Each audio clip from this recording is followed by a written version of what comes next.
the type of questions that most franchisees don't ask really is the not so exciting, not so glamorous kinds of questions. So, for instance, in the beginning, when they look at the franchise, all they are looking at is, okay, do I like this business? Can I see myself working in this business? Yes. Oh, the franchisor is successful. And yes, the franchisor is going to train us and all that, right? But what happens is they don't ask, what is the training commitment? How much of myself do I need to impart onto this business? A lot of franchisees think that I have the money, so I'm going to invest in this franchise and it's going to be a great side hustle. So there are admittedly some investments that are designed to be a side hustle. So you need to figure out if those are the right franchises, right?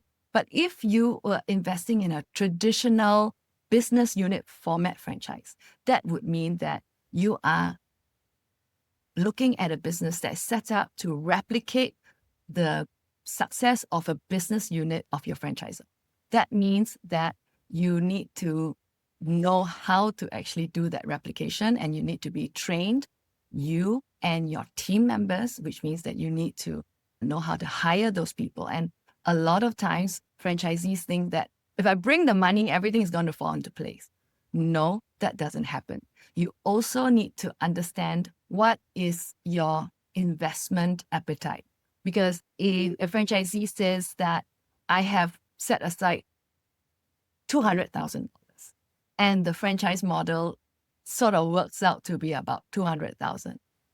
If anyone asks me if that is enough to build a successful franchise unit, then I would caution the franchisee, you should at least plan for another 4 to 6 months of operational expense so that it gives you a time to get operationally efficient. Because when you look at the franchisor's financials, you expect that your revenue is going to be like what the franchisor predicts, right?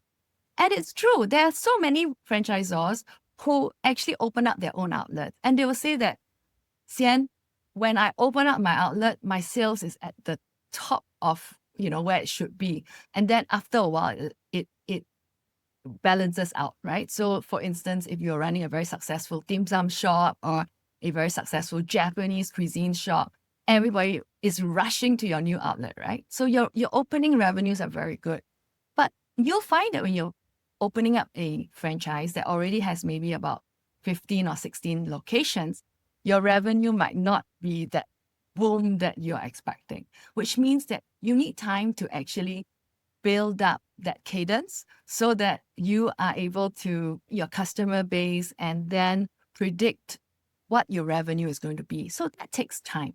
And if you don't budget for it, you're going to find the first 3 months of your business entirely stressful and heartbreaking and, nerve-wracking, and you're not going to enjoy your journey.